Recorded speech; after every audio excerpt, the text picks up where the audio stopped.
let's make regular sourdough bagels. Okay, so I do have a video with my freshly milled flour bagels. This is going to be regular flour, bread flour, sourdough bagels. Okay, so let's get started.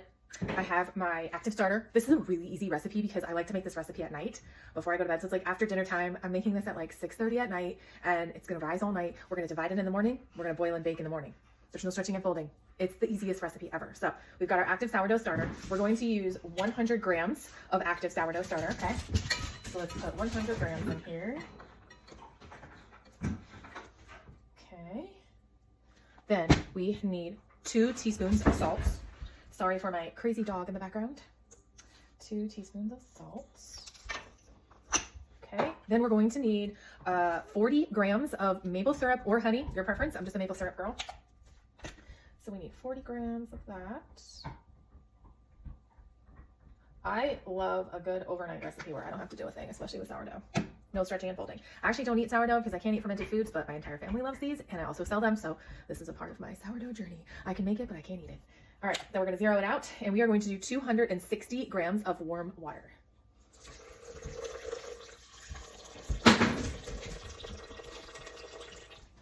Okay, now I just like to take my little spatula and mix this up a little bit. So let's mix up our water, our salts, and our maple syrup just a little bit, just so it's well combined. Nothing crazy. And then we're going to take 500 grams of bread flour. I like to use King Arthur bread flour. It's my favorite, so any bread flour will do now. 500 grams of bread flour. Okay. Now, we're gonna need a KitchenAid mixer for this or some sort of mixer with a dough hook attachment because you probably don't wanna knead this by hand. So we're gonna put our dough hook attachment on, we're gonna get our dough mixing, and we're going to mix it at whatever setting you feel comfortable for as long as it takes to make a dough ball. So you want this dough ball, all the sides, everything come together and it just be a nice firm dough ball. We will hand knead it just a little bit at the end because I can't help myself, but just go ahead, use your dough hook and let it do most of the work for you.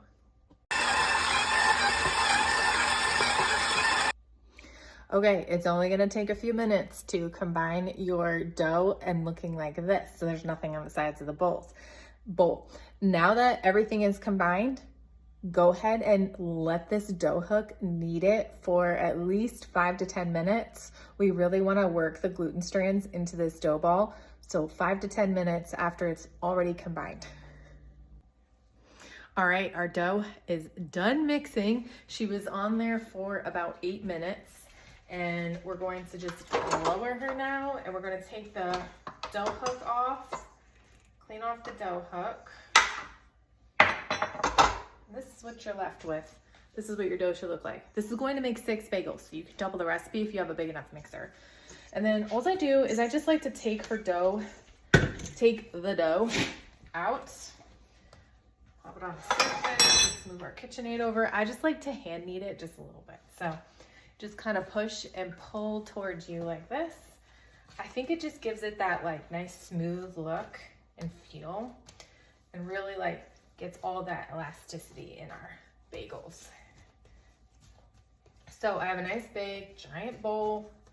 Get a pretty big bowl. This is how big my bowl is.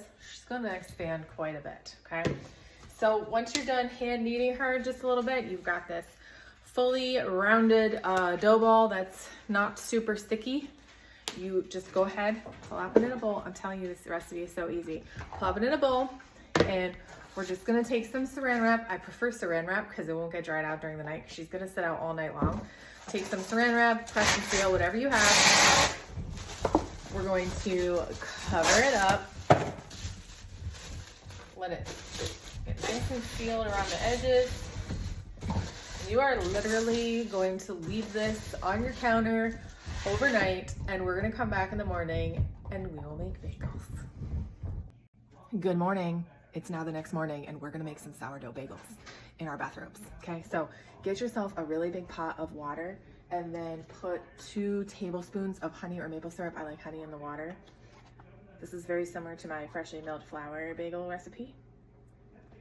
And then just let that sit while you're making the bagels, because the bagels, these sourdough bagels are actually going to, I'm gonna let them re-rise after we shape them.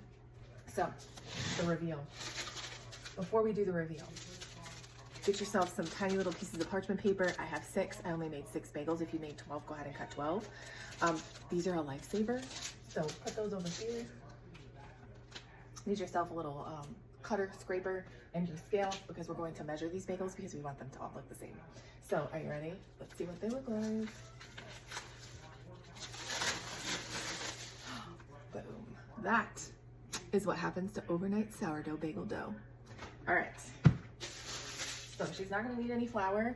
You're just gonna go ahead and scrape this out in your bowl. I like to get as much out as I can because nobody likes to wash sourdough. And then we are going to take our scale. We're going to measure them out to be 150 grams each, okay?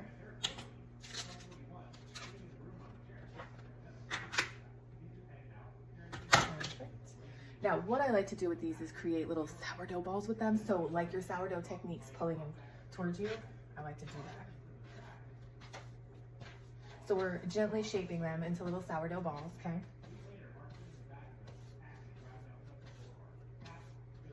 Once we have them into that little tiny dough ball, then we're gonna go ahead and put a hole through the middle, kind of work your dough. This dough is a lot more elastic than the freshly milled flour one, so you can kind of pull it a little bit more aggressively. And then place it on your parchment piece of paper somewhere where she can rest. Now do that 5 more times. And then we're going to cover those bagels with a towel so that they can rest for about 10 to 15 minutes. When you're done shaping all of your bagel balls, go ahead and start boiling your water. As soon as this water is boiling, you can go ahead and transfer. I'll show you the next step on boiling bagels.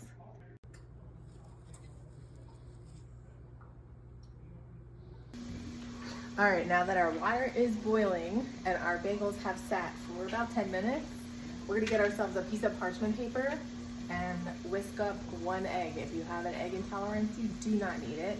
It's just gonna give it that like nice glaze on top when you bake it. Our oven is preheated to 400 degrees. Use a piece of parchment paper and promise cleanup will be easier. And then I have 2 baking trays. It's more baking trays with parchment paper on them. I'm going to do 3 bagels on here to give them enough space to grow as they bake. So I have 2 of these baking sheets. So we got our bagels, they're all rested. And we are just going to take our bagels right on the parchment paper and drop them in the boiling water. I like to do 3 at a time. And we're going to boil them for 1 minute, usually 30 seconds on each side, but these guys just dumped right in. So 1 minute for each 3 set. If you have a bigger pot, you can probably do more than 3, but this pot is perfect for 3 so they don't all stick together.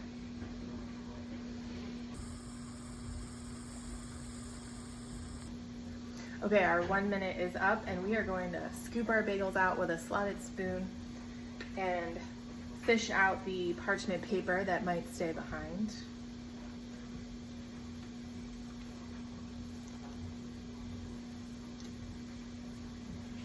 Another parchment paper in here somewhere. Here it is. Now go ahead and put your other 3 bagels right in the water while you egg wash, or not egg wash, your other one. Okay, so this is, I'm not doing toppings today, but you can egg wash and then you can put onion, or you can put everything seasoning, or you can put garlic, or you can put salt. You can do whatever you want here, but I'm just gonna do plain today. So this is where the easy plain ones. We're gonna egg wash.